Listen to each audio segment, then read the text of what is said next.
L'instruction en famille, c'est un droit, c'est pas une faveur. C'est la période durant laquelle les refus sont distribués à la volée. Alors là, on y va, vraiment, vous allez voir, ça va pleuvoir. Après 2021, ce sont des délinquants, avant, c'était juste des bons parents. Vous voyez comment l'évolution d'une législation peut vous faire passer de bons à méchants. À l'heure où la justice française se plaint de ne pas avoir les moyens, est-ce normal qu'il consacre ces mêmes moyens à la répression de parents? Quelles sont vos chances de succès? Mais en fait, on n'en sait rien du tout. Alors là, je vous le dis tout de suite, vous prenez votre doigt, vous le mettez dans votre bouche, et là, comme ça, vous regardez dans quel sens le vent va tourner. L'instruction en famille, c'est un droit, c'est pas une faveur. Alors, je suis très heureux ce soir de vous retrouver, et on va parler évidemment d'actualité. Actualité après 2 semaines d'absence. J'espère que vous êtes abonnés et que vous n'avez pas manqué les émissions que nous avions préenregistrées avec mon cher Gauthier, qui co-anime l'émission ce soir avec moi.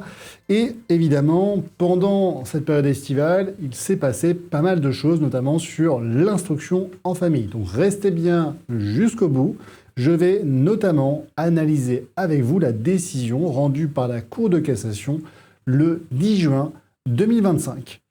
On aura l'occasion évidemment de faire une émission plus détaillée sur l'instruction en famille. L'instruction en famille, pour ceux qui ne connaîtraient pas le sujet, c'est vraiment un sujet un peu de niche. C'est l'école à la maison, c'est le droit, la liberté de pouvoir instruire ses enfants à la maison avec évidemment un cadre qui va être fixé par le Code de l'éducation, mais une certaine liberté dans la manière où l'instruction va être dispensée. Ce qui compte dans l'instruction en famille, c'est l'acquisition progressive des connaissances du socle commun. En d'autres termes, vos enfants vont suivre le même programme scolaire que celui qui est dispensé dans les établissements scolaires. Simplement, la manière de le dispenser sera, lui, plus adaptée à la situation des enfants, et ce, pour le bien de l'ensemble de la famille. Alors, l'instruction en famille, vous le savez, ça fait déjà 4 années de suite que mon cabinet accompagne de nombreux parents chaque été. Pour quelle raison? Eh bien parce que c'est la période durant laquelle les refus d'autorisation d'instruction en famille sont distribués à la volée. Puis alors là, on y va, vraiment, vous allez voir, dans les prochaines semaines, ça va pleuvoir. Alors, l'instruction en famille, avant 2021, c'est un régime qui était beaucoup plus libre. Alors, beaucoup plus libre, pour quelle raison? Simplement parce que l'État ne s'était pas immiscé dans l'organisation de la vie privée de la famille. Il considérait que les parents étaient les plus à même à décider de la manière dont l'instruction allait être dispensée à leurs enfants. L'obligation, c'était l'instruction. L'école, elle, n'était qu'une faculté, une modalité de l'instruction. La limite, c'était évidemment que les parents devaient quand même se conformer à un certain nombre d'obligations et que les enfants devaient réellement apprendre. Et donc, on avait des contrôles qui étaient organisés avec, il faut le rappeler, et bien finalement assez peu d'enfants et de familles qui ne passaient pas ces contrôles. Si on prend les chiffres tels qu'ils existaient avant 2021, c'était moins de 5% des parents qui ne remplissaient pas les conditions fixées par l'instruction en famille. À l'époque, c'était une déclaration, vous informiez l'administration que vous alliez procéder à l'instruction en famille. Et puis derrière, l'administration pouvait donc constater que les enfants n'étaient pas inscrits et qu'ils suivaient un programme à la maison. Ce temps est révolu et vous savez, récemment, j'aurai le plaisir de faire une émission plus en détail sur la commission parlementaire qui m'a fait l'honneur et le plaisir de m'auditionner au sujet de mon avis juridique sur l'instruction en famille. Restez bien jusqu'au bout de l'émission, je vais vous dire dans les grandes lignes ce que j'ai pu raconter.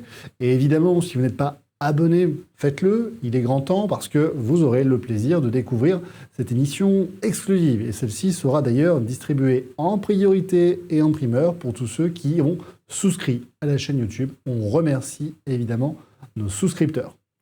Alors, le 10 juin 2025, la Cour de cassation s'est prononcée sur l'excuse pouvant être invoquée par les parents lorsque ces derniers n'instruisaient pas leurs enfants dans un établissement scolaire. C'est notamment l'article 227-17-1 du Code de l'éducation. Cet article, il faut vraiment le lire dans le détail, mais ce qui nous intéresse, c'est surtout les premières dispositions, le premier paragraphe, qui nous dit donc « sans excuse valable ». Qu'est-ce qu'une excuse valable? Bon, et bien là, la Cour de cassation nous donne quelques précisions. Je l'avais indiqué, c'est un des éléments que j'ai développé pendant la commission parlementaire. J'avais expliqué, et vous me direz ce que vous en pensez en commentaire, que plus un État était faible sur le plan économique, politique, philosophique, plus un État était faible et plus il avait vocation et intérêt à justifier son existence en s'immisçant dans la vie privée de la population, notamment de ceux qui, évidemment, ne posent pas difficulté. Parce qu'il faut le rappeler, cette loi, initialement, elle vise à lutter contre le séparatisme républicain, d'accord? Donc c'est la loi contre la lutte contre le séparatisme. En d'autres termes, c'était les petites filles enfermées dans les caves par les djihadistes fondamentalistes. Voilà. Bon, je ne vais pas vous mentir, mais concrètement, en tant qu'avocat, c'est vraiment pas du tout la clientèle qui vient nous voir en disant « Vous vous rendez compte, maître, nous qui instruisions nos enfants à la maison, au sous-sol, avec évidemment énormément de prières coraniques, aujourd'hui on nous demande d'instruire nos enfants à la maison dans un établissement scolaire. » Évidemment, c'est pas du tout la population qui vient nous voir. Et j'ai envie de dire, ils étaient déjà pas, on va dire, dans les radars. Ils le sont encore moins aujourd'hui. Donc clairement, ça a vraiment mal visé la population qui était initialement celle concernée par cette obligation d'instruction en famille. Donc aujourd'hui, qu'est-ce que c'est? C'était la plupart du temps, ce sont des gens qui pratiquaient déjà, ou en tout cas qui le pratiquent, qui voulaient le pratiquer, et ce sont la plupart du temps des personnes qui, dans le régime antérieur, auraient très bien validé les contrôles pédagogiques qui auraient été organisés par l'administration. Donc on a un vrai problème parce qu'aujourd'hui, on a une multitude de parents qui, à l'aune de l'été, se retrouvent dans un stress incommensurable dans lequel ils ne savent pas comment, à la rentrée scolaire, quelques semaines plus tard, ils vont organiser l'ensemble de la vie de la petite famille. Et ça, c'est vraiment assez dramatique parce qu'aujourd'hui, on a beaucoup de parents qui viennent nous voir en nous disant « Maître, à l'aune du dossier que je vous présente, quelles sont mes chances de succès ?» Alors là, je vous le dis tout de suite, vous prenez votre doigt, vous le mettez dans votre bouche, et là, comme ça, vous regardez dans quel sens le vent va tourner. Vous voyez un peu? Voilà, c'est ça aujourd'hui la réponse qu'on peut donner aux familles. Quelles sont vos chances de succès? Mais en fait, on n'en sait rien du tout. On n'a aucune idée des chances de succès qui seront les vôtres. Alors évidemment, il y a des choses qui ne passeront pas. Si vous n'avez pas les diplômes suffisants qui permettent d'instruire les enfants, ça ne passe pas. Si votre dossier n'est pas complet, évidemment, ça ne passe pas. Si le protégé pédagogique ne répond pas aux différentes attentes du Code de l'éducation, ça ne passera pas, etc., etc. Il y a des erreurs classiques à éviter. Et d'ailleurs, on a fait un guide de l'IEF qui vous permet d'éviter les erreurs les plus grossières, celles qui clairement ne sont pas régularisables, ou en tout cas difficilement régularisables. Je pense que Gauthier aura le plaisir de vous passer le lien dans les prochaines minutes parce que ce guide, il est indispensable. Mais surtout, ce guide, avant qu'on le fasse, il n'existait pas. Donc vraiment, là-dessus, c'est quand même quelque chose qui est assez fondamental. Donc, l'instruction en famille, clairement, elle a manqué son coup. L'État est venu réglementer la vie privée de la population dans le choix de l'instruction. Et aujourd'hui, on se retrouve avec des juridictions qui, rappelez-vous, on en a parlé il y a quelques semaines, ont clairement le temps d'aller chasser les pédocriminels et qui donc aujourd'hui se retrouvent mobilisés pour aller sanctionner les dangereux parents qui, malheureusement, n'ont pas obtenu leur autorisation d'instruction en famille. On marche sur la tête? Ouais, complètement. On marche vraiment sur la tête. Donc, récemment, la Cour de cassation a eu la possibilité de se prononcer sur l'invocation par les parents d'une excuse valable permettant de justifier qu'ils n'allaient pas instruire leur enfant avec une autorisation d'instruction en famille. Ils n'ont pas eu l'instruction, n'ont pas eu l'autorisation d'instruction en famille et pourtant ils ont voulu, malgré tout, instruire leur enfant à la maison. C'est le cas qui a été aujourd'hui soumis à la Cour de cassation et qui, le 10 juin 2026, va nous donner un certain nombre d'informations. Pensez à vous abonner, je vous livre le sens de cette décision dans les prochaines secondes. Et mon cher Gauthier, c'est le temps de la nouvelle réclame. Parce que défendre ses libertés fondamentales, ça ne doit pas simplement être des mots, ça doit aussi passer par des actions. Et parmi la première d'entre elles, prendre contact avec un avocat est indispensable. C'est pourquoi prendre contact avec mon cabinet est extrêmement simple. Vous pouvez vous rendre directement sur mon site internet et réserver un rendez-vous. On se retrouve de l'autre côté.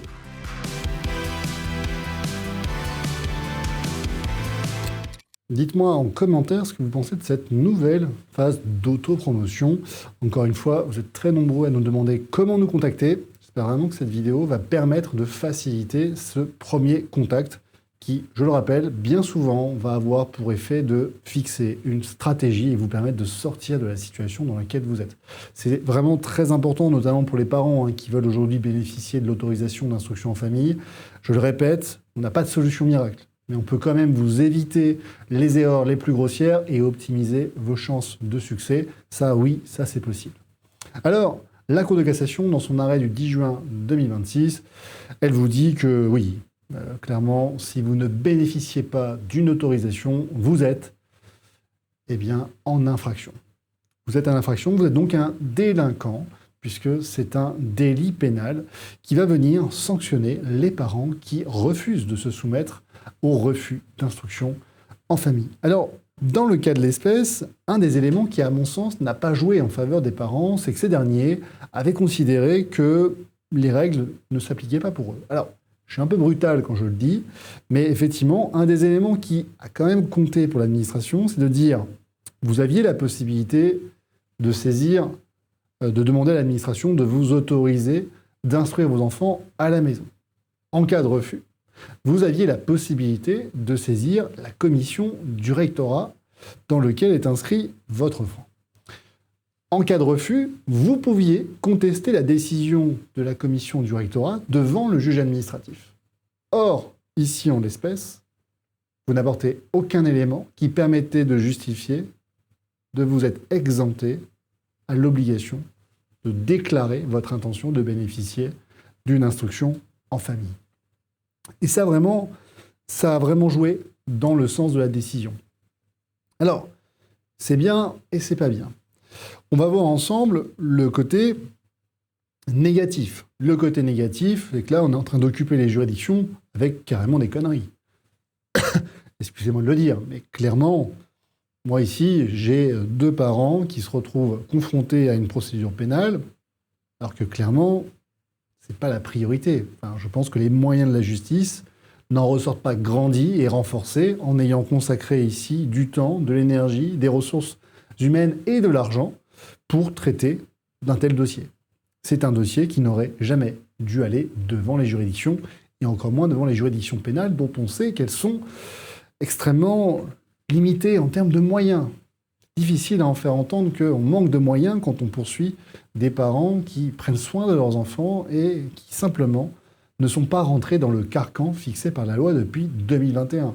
Après 2021, ce sont des délinquants. Avant, c'était juste des bons parents. Vous voyez comment l'évolution d'une législation peut vous faire passer de bons à méchants. Le côté bénéfique de cette décision, encore une fois, même si je rappelle mon attachement à la liberté de l'instruction, je rappelle la volonté de notre cabinet, évidemment, de retourner dans le régime antérieur. Pas de doute là-dessus. Mais là, ici, on va essayer de développer une pensée pour permettre de prendre de la hauteur. Pourquoi la Cour de cassation ne pouvait-elle pas prendre une autre décision que celle-ci? Je vois ici 3 raisons. La première raison, parce que le juge applique la loi. Le juge est la bouche de la loi. Rousseau. L'objectif, interdire un gouvernement des juges. Ah oui. Si les juges vous expliquent que la loi ne s'applique pas tout le temps, à tous les coups, ça veut dire que c'est eux qui décident si la loi va s'appliquer. Ce sont donc eux qui vont faire preuve de création législative. Or, le juge n'est pas là pour ça. Il ne détient aucune légitimité démocratique. Parce que dans la démocratie, celui qui a la possibilité de créer la loi, c'est celui qui est revêtu de l'onction du vote, et donc de la légitimité démocratique. C'est donc le Parlement. Si le juge décide de réécrire la loi, ou de ne pas l'appliquer lorsqu'elle doit s'appliquer, eh bien, il dépasse l'office qui est fixé, et donc on a une confusion des pouvoirs. C'est donc le premier moyen. Le deuxième moyen, la deuxième raison pour laquelle la Cour de cassation, dans cet arrêt du 10 juin 2026, ne pouvait pas rendre une autre décision, est assez simple, c'est que ici, clairement, on a une œuvre de sécession. qu'est-ce qui se passe dans cette affaire? Dans cette affaire, on a des parents qui disent bah, en fait, nous, comme les dés sont pipés, et ils ont raison, les dés sont pipés, hein, clairement. Comme les dés sont pipés, on ne va pas jouer à ce jeu. Ça, voilà, nous, on ne joue pas avec vous. On ne va même pas demander l'autorisation parce qu'on sait que de toute façon, c'est tellement aléatoire. Vous voyez, on prenait votre doigt, le sens du vent, etc. Donc évidemment, on comprend que c'est un simulacre et qu'en réalité, on est en train de remettre entre les mains de personnes qui n'ont pas la légitimité eh bien, le soin de décider comment on va vivre. Et ça, évidemment, à juste titre, et je le comprends, ils ont décidé de ne pas jouer avec un jeu dont les règles étaient faussées. Malheureusement, pour eux, c'est un des éléments qui va ici conduire le juge à rejeter leur pourvoi, parce qu'il va considérer que s'il existe des motifs légitimes pour lesquels on ne se soumet pas à la loi, la question qu'on va se poser, c'est qui décide de ce qui est légitime ou non. Oui, pour nous, et je partage cet avis, hein, je ne suis pas juge, je suis avocat, donc il faut que je tranche. Je dois choisir mon camp, toujours. Si pour nous, et je partage cette position, hein, on considère que la loi est à géométrie variable et qu'elle s'applique parfois à nous, et lorsqu'on estime qu'on a un motif légitime supérieur, il ne s'applique pas à nous, ça veut dire que d'autres personnes qui pourraient avoir d'autres valeurs seraient tout aussi légitimes que nous de ne pas se voir appliquer la loi. Et là, clairement, on rentre dans un système dans lequel l'égalité devant la loi, ça veut dire le fait qu'on puisse tous estimer avec suffisamment de prévisibilité et de compréhension que la loi va s'appliquer pour tous de la même façon, eh bien ce système-là disparaît. Et là, évidemment, c'est une atteinte à la démocratie. Ce qui veut dire que si on considère que certains motifs sont plus légitimes que d'autres, et que ces motifs sont forcément subjectifs, eh bien c'est la porte ouverte à ce que la loi ne s'applique plus systématiquement et que l'égalité devant la loi ne soit plus appliquée. Ça, c'est le deuxième motif. Le troisième motif, c'est celui que je revois ici, hein, c'est que si la Cour de cassation avait admis l'excuse valable, alors que les parents n'avaient même pas cherché à aller saisir le juge, eh bien, il aurait encouragé de très nombreux parents à faire de même. Et donc là, on aurait eu une ineffectivité de la loi, ce qui, encore une fois ici, hein, porte atteinte au pouvoir législatif. Si le pouvoir législatif décide que ça doit s'appliquer ainsi, avec l'onction de la légitimité démocratique, eh bien, on doit considérer que la loi va s'appliquer. Là, encore une fois, si vous faites une exception ici, ça veut dire qu'il y a certaines lois qui ne vous concernent pas, qui ne s'appliqueront pas, et donc vous remettez en cause le vote, le principe du fait majoritaire, le principe de la démocratie. C'est bien, c'est pas bien, je suis d'accord avec vous. Évidemment, la démocratie n'est pas le meilleur des systèmes, mais c'est celui qu'on avait trouvé le moins pire. Sommes-nous en démocratie? Rappelez-vous, si vous êtes déjà abonné à la chaîne YouTube, je vous ai dit que nous étions dans une démocratie autoritaire, c'est-à-dire un système dans lequel, en se prévalant de la qualification de démocratie, on utilise en réalité des moyens propres à des régimes autoritaires. Oui, rappelez-vous, la crise sanitaire a été un très beau moyen d'expliquer que tous ceux qui n'étaient pas d'accord étaient donc des complotistes, ce qui évitait de discuter des idées, mais de critiquer les personnes. Oui, ça c'est propre à des régimes autoritaires. Donc, évidemment, le système actuel, il est totalement imparfait. Oui, évidemment, on a aujourd'hui une caste politique qui décide pour tout le monde, alors qu'ils n'ont pas eux-mêmes une légitimité irréprochable et en tout cas infaillible. Et la question qu'on peut se poser, c'est que est-ce que le simple fait de voter doit conduire à ce qu'il n'y ait pas tous les contre-pouvoirs qui pourraient ici contrebalancer une règle que l'on peut trouver illégitime? Parce que là, clairement, c'est vraiment la conclusion que je ferai de cet arrêt du 10 juin 2026. La Cour de cassation a été tenue à son rôle, mais clairement, ça rappelle encore une fois, à l'heure où la justice française se plaint de ne pas avoir les moyens, est-ce normal qu'il consacre ces mêmes moyens à la répression de parents qui, encore une fois, 5 ans plus tôt, n'auraient pas été des délinquants, mais des bons parents? Pensez à vous abonner, dites-moi en commentaire ce que vous en avez pensé, et on se retrouve tout de suite pour l'émission Justice citoyenne.